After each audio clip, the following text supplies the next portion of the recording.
My top 5 foundations for mature skin. Welcome to Hot and Flashy. For the top 5, I am pulling those from the Foundation Friday for Over 50 series. In the series, I've reviewed to date 24 different foundations. I've looked at a high-end and drugstore foundations, liquids, creams, and powders, and I've probably tested at least one foundation from every major brand. I also wanted to let you know that I did put together a ranked list of all the foundations that I've ever tried on my channel, and that is over 100 foundations. I'm going to put that list over on my blog. I'll put the link in the information bar below the video, so if you just click on that show more button, that'll open up and you can find the link. You might want to bookmark it, and that way you can go back there whenever you want and see where they all rank. You can find out if there's a new Holy Grail on the horizon. But the thing about Holy Grail foundation is that what's Holy Grail for me might not be Holy Grail for you. Everyone's skin is different. If I love something and you hate it, or you love something and I hate it, please try not to take it personally. It's not that I'm saying that you have bad taste in foundation. It's just that your skin is different from mine, or what you're looking for in a makeup look is different from what I'm looking for. Since this is a series for mature people, it's fitting that I am an actual mature person trying on these foundations. I'm 54 years old. I was a sun worshiper in the 70s, so I have lots of sun damage on my skin. I also have normal to combo skin. I still have kind of an oily T-zone, so I hate anything that goes shiny and makes me look greasy in the afternoon. And I also hate foundations that settle in pores, settle in wrinkles, or that make me look older. So what I'm looking for in a Holy Grail foundation is something that's easy to apply, something that makes my skin look better than it is. Now that you know what I'm looking for in a Holy Grail foundation, let's get into the top 5 and the one Holy Grail that I have found, and that is Chanel Perfection Lumiere Velvet. This is $47 for 1 ounce, and it comes in 9 shades. The things that I love most about it are that it's super easy to apply just with your fingers, or it applies well with a blending sponge as well. It gives sheer to medium coverage that looks natural, that is a nice velvet matte finish, so it's not trying to be luminous and dewy. It actually has kind of a smoothing effect on my enlarged pores and my wrinkles, so it makes my skin look better than it is. And of course, this does not settle into pores or wrinkles, which would be a deal breaker for me. It's fairly long lasting on its own. You can put a primer with it, a non-silicone based primer. It doesn't play well with silicone products, and it has a lightweight feel that is like velvety and dry to the touch. So when I'm wearing it, as I am now, I'm not aware that I'm wearing makeup. When I pass myself in the mirror, I'm not like, oh, look at all that makeup. I'm like, oh, I look nice. My skin looks better than it actually is.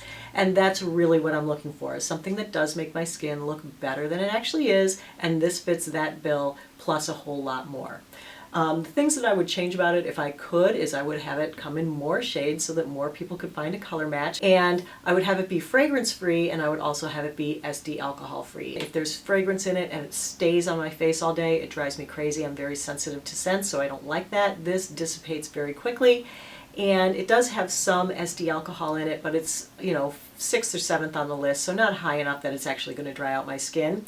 That said, this formula is specifically for normal to combo to oily skin types. Now, if you have super dry skin and this is going to be too drying for you, I would recommend the Chanel Vita Lumiere line or the Vita Lumiere Aqua. I did try that early on and I liked it quite a lot. Sorry, one other thing about Perfection Lumiere Velvet is that a lot of people are writing in and saying, oh my god, it's being discontinued, help! It is not being discontinued. Chanel had 2 Perfection Lumiere foundations, and there's a little confusion going on between the names. This one is Chanel Perfection Lumiere Velvet and is not being discontinued. So there was only one Holy Grail, but there are a number of things that fall into a category I'm calling best.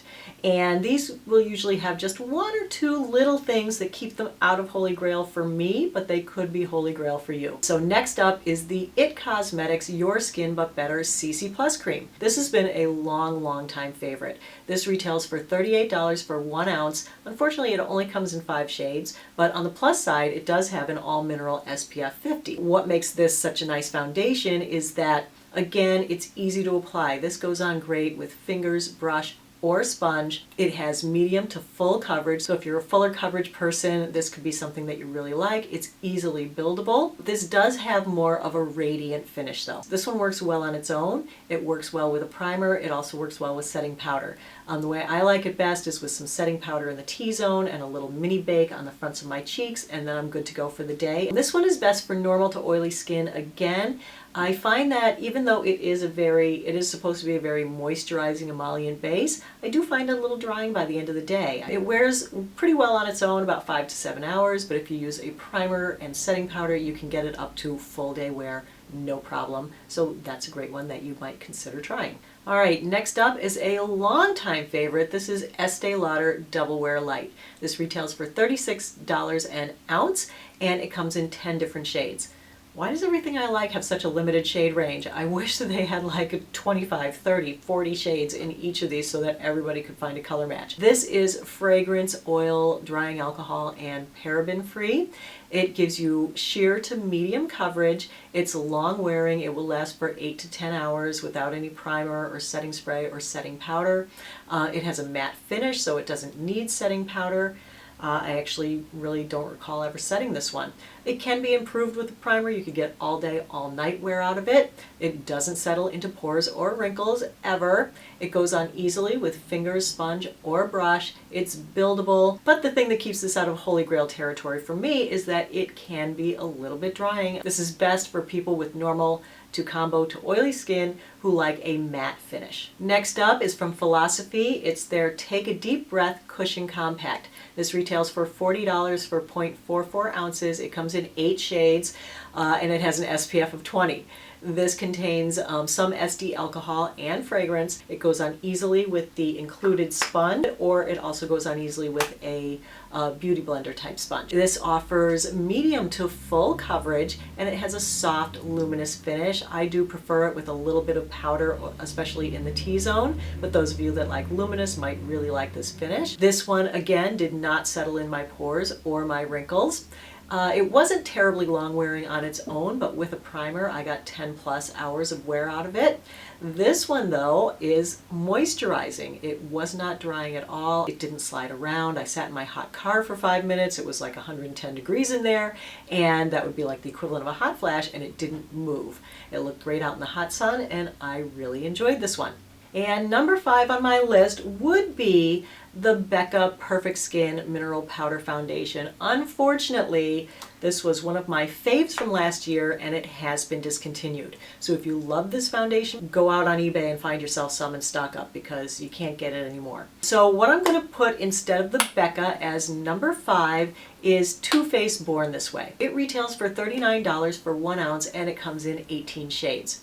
It was oil and fragrance free. It's a nice lightweight sheer to medium coverage foundation that was long wearing on its own. My main problem with it is that it did settle into pores and wrinkles on its own, but if you used a decent primer, it would not settle into pores or wrinkles at all. It also has a very luminous finish that for me was just too shiny, and so it also needed powder.